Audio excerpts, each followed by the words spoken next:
እንኳን ደህና መጣችሁ እላለሁ። ይህ 709 ልዩ በረራ ነው። የምንበርበት ከፍታ 29000 ጫማ፣ በረራው የሚወስድብን ጊዜ 55 ደቂቃ። ከመቀመጫዎቻችሁ ስር ያሉትን ቀበቶች እንድትታጠቁ ትለመናላችሁ። መታጠቂና ሰን ጠበቅ አደረግነው።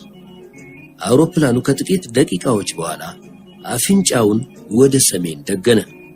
ልዩ በረራ ተልእኮ የኤርትራ ክፍለ ሀገር ቀይ ኮከብ ሁለገብ አብዮታዊ ዘመቻ ታሪካዊ በረራ። አማተብኩ።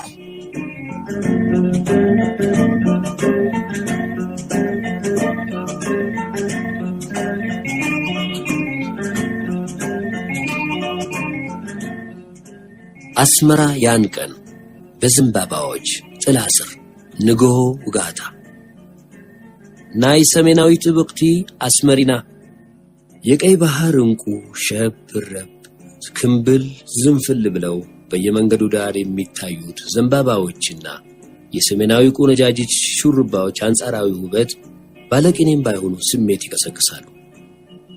ከዘንባባና ከሰሜናዊት ቆንጆች ሹሩባ ጥላ ስር ላንዳፍታ አረፍ ጋደም በማለት እንደ ኩል ከጠራ ሰማይ ላይ የምታበራውን ሰሜናዊ ኮከብ በጠፍ ጨረቃ በፎይታ መመልከት ምንኛ ደስ ይሊሆን።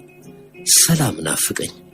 ጦርነት በሕይወትና በቁስ ላይ ከሚያስከትለው ጥፋት የበለጠ የሚያስጠላኝ ነገር በዚህ ዓለም ያለ አይመስለኝም። የሰው ልጅ በመካከሉ የሚፈጠሩትን ልዩነቶች በውይይትና በሰላም የሚፈታበት ቀን መቼ ይመጣ ይሆን? ያ ቀን ናፈቀኝ። ለምንድን ነው የሰው ልጅ በሰላም የማይኖረው? ያለ ጦርነትም ሕይወት ራሷ አጭር ናት። ለማንኛውም ነገር አስመራ ዮሐንስ 4ኛ አውሮፕላን ማረፊያ ከደረስኩበት ደቂቃ ጀምሮ ጊዜ አላጠፋውም። የማጠፋው ጊዜ አልነበረኝ። ብሔራዊና አብዮታዊ ተልዕኳችን ሁለት ስለት ያለው ነበር። በአንድ ፊት ውጊያ፣ በሌላ በኩል ሁለንተናዊ የኢኮኖሚ ግንባታ አንድ ላይ ማካሄድ። በተለይ የኔ ተልዕኮ ደግሞ ከዚህም ትንሽ ላቅ ያለ ነበር። የኔ ተግባር ስነ ልቦናዊ ጦርነት ማካሄድና ማፋፋም ነበር። እኔ እስከማውቀው ድረስ መቼም ከስነ ልቦናዊ ጦርነት የበለጠ ውስብስብና አስቸጋሪ ነገር ያለ አይመስለኝም። ዓላማው ምን በጎና ሐቀኛ ቢሆን፣ ምኞቱ ምን ቢልቅ፣ የሰውን አእምሮና ልብ ባንዴ ለማዘዝ አይቻልም። ጊዜ ይወስዳል። ከፍተኛ ትግል ይጠይቃል። የሰውን አእምሮና ልብ በቀላሉ ለማዘዝ ቢቻልማ ኖሮ መቼ ጦርነት ይኖር ነበር? የሰው ልጅ የወደፊት ጦርነት ድሉና ሽንፈቱ እዚህ ላይ መሆን አለበት። በሰው አእምሮ ውስጥ አንድ አእምሮ፣ አንድ ልብ፣ ዘላለማዊ ሰላም። የት እኮ ጦርነት የማይካሄድበት የዓለም አካባቢ የለም።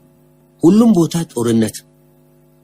የዓለም መገናኛ ዘዴዎች ሁሉ ተባበሩ፣ ለሰው ልጅ ትብብርና ሰላም ዘብ ቁሙ። ያለ ቅጥፈት የሚቀርባችሁ ነገር የለም። የራሴ ሐሳብ መልሶ እኔን አሳቀኝ። ለሚቀጥሉት 3 ወሮች ለማረፊያ ከተዘጋጀልን ከአስመራ ቤተ መንግስት በስተጀርባ አብዮት ጎዳና ላይ ከሚገኘው ከዶክተር ዮሐንስ ቤት ደርሼ ጊዜያዊ አልጋዬ ላይ ሻንጣዬን ወርውሬ ነበር ወዲያውኑ የወጣሁት።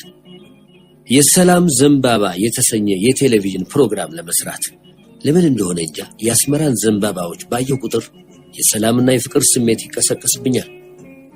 ፕሮግራሙን በሰላም ላይ እንዲያተኩር የታቀደ ነበር። አይሮፕላኑ ላይ ነበር ሐሳቡ ብልጭ ያለልኝ። ከጸጸራት ፎርቶ፣ ከሐሳስ የሴቶች እስር ቤት የሚገኝበት፣ ከቤተ ጊዮርጊስ የቴሌቪዥን ትራንስሚተር የቆመበት፣ ከአርባአታ አስመራ ሴቶች የአስመራን ከተማ መጀመሪያ የመሰረቱበት፣ ከገዛ ብርሃኑና ከአዲስ ዓለም ኮረብታዎችና ከራስ አሉላ ግቢ የአስመራን ከተማ በቴሌቪዥን ፊልም ማንሻ ቃኝ ነው። አስመሪቲ አስመሪና በምስራቅ በጸሎትና በቤተ ጊዮርጊስ፣ በምዕራብ በጸጸራት፣ በሰሜን በአክሪያና በአርባአታ አስመራ፣ በደቡብ በአዲ ጓአዳድ ኮረብታዎች ተከባ በሰርባዳው ወለል ላይ ሆጭ ብሎ የፈሰሰ የባህር እንቁ የምትመስል ከባህር 7500 ጫማ ከፍታ ላይ የምትገኝ በሚገባ በተቀየሱ አውራ መንገዶችና መጋቢ መንገዶች በዘንባባ ዛፎችና ብርቅ በሆኑ አበባዎች፣ በሐረግ አበባዎች፣ በሽቶ ዛፎች እንደ ሙሽራ ያጌጠች ውብ ትንሽ ከተማ ናት አስመሪና።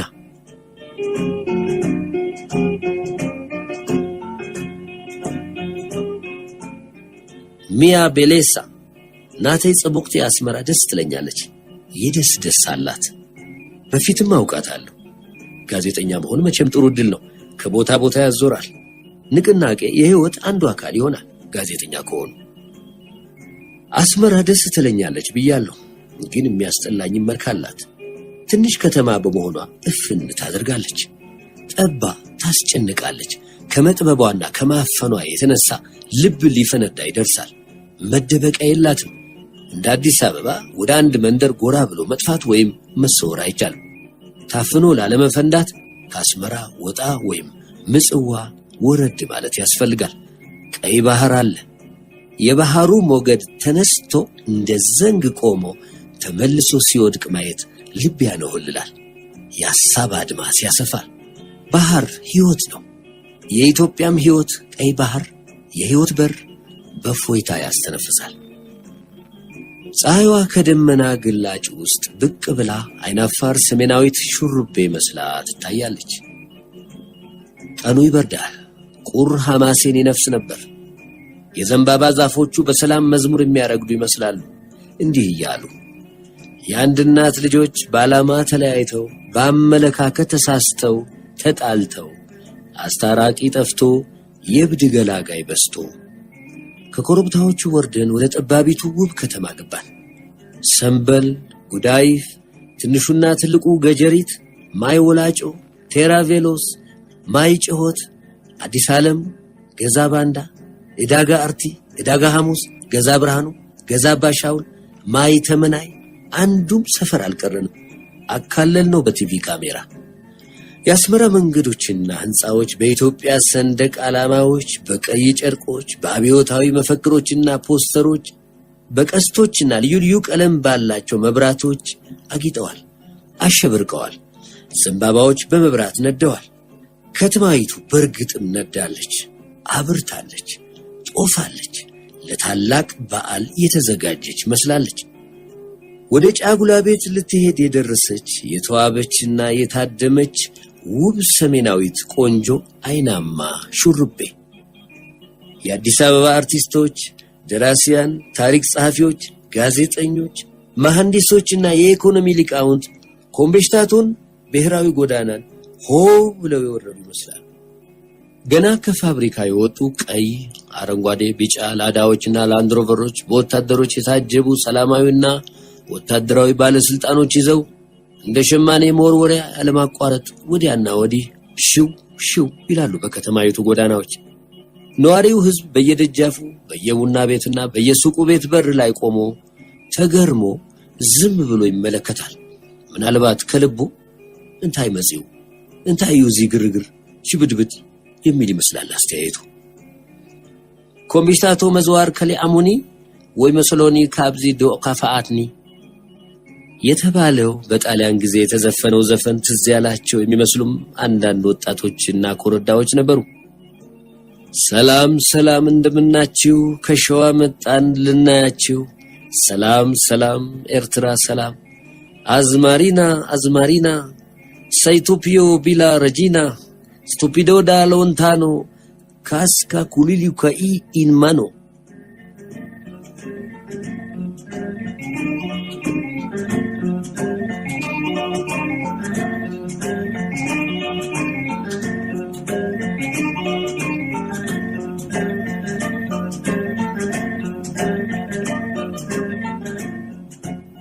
አንተ አምላክ አንተ ፈጣሪ የሰው ልጅ እንዴት በበረሃ ያረጃል? ከዓይናችን ዓይንህ ይበልጥ የለም ወይ? አንተዬ እኔን ገረመኝ ወደ ኋላ የምትሄድ መች መሰለኝ። ጠዋት በማለዳ ማታ በሰሜናዊ ኮከብ ጥላ ስር በኮምቤሽታቶ መንሸራሸር ከለከሉኝ። ሞሶሎኒ ከዚህ የባሰ ምን አደረገኝ? አሁን ወደ ገበያ እንሂድ አልኳቸው። ፊልም አንሺዎቼ ደክመዋል። ዝሁል ቢራ ብቻ ነበር የሚታያቸው። አረ ጓድ ጸጋዬ ለዛሬ ይብቃን አለ አንዱ ከመካከላቸው። ገና ምኑ ተይዞ አልኩት። ወደ ገበያ ተያይዘን ሄድን። የረሃብ እልቂት የመጣ ይመስል ሁሉ እየተሻማ ያገኘውን እህል ባገኘው ዋጋ ይሸምታል። ማይክሮፎን ይዤ ወደ አንዲት አሮጊት ጠጋ አልኩ። ሹሩባቸው ክንብንባቸውን ወጥሮ ይዞታል። ቡችላ የሚያካክሉ የወርቅ ጌጦች ጆሮና አንገታቸው ላይ ጉች ጉች ብለው ይታያሉ። የትግሬ ሴትና ወርቅ መቼም በመሃል ላይ ተጣጡ። ምንድነው የሚሸምቱት ማማ? እህል አሉኝ። ዋጋው እንዴት ነው? ውድ እሳት ሆኗል። ለምን ተወዲው? ለምን እህል ጠፋ? እንዳይ ሁሉም ይሸምታል እኮ። ለምን ምን መጣ? ለወሬ ያሰፈሰፉ ማአት ሰዎች ከበውናል። ወጣት፣ አሮጊት፣ ሽማግሌ፣ እንደ ዘንባባ ዛፍ ያለ ሹሩባ፣ በቁንዳላ እንደ ድንኳን የተወጠረ ክንብንብ። አንዳንድ በቴሌቪዥን የሚያውቁኝ ወጣቶች ነበሩ። እሱ ይሆን ወይም አይደለም በማለት የሚጎራረዱ ቢመሰለኝ። መቼም በቴሌቪዥን ሳጥን ውስጥ አምረውና ቆንጅተው በየምሽቱ የሚቀርቡት አንዳንድ የቴሌቪዥን ሰዎች ውጪ በህይወት አጭር፣ ፉንጋ፣ መላጣ፣ ገባጣ ከፈጩበት የቆሉበት መስለው ብቅ ሲሉ ወሽመጥ ይቆርጣሉ። ወይ እሱ ነው እንዴ? ወይ እሷ ናት እንዴ? ይሄ ቲቪ ለካ የሌለ መልክ ነው የሚያሳየው። እኔስ ምን መስዬ ታይቻቸው ይሆን? ጸግሽ አለ አንዱ ደፋር።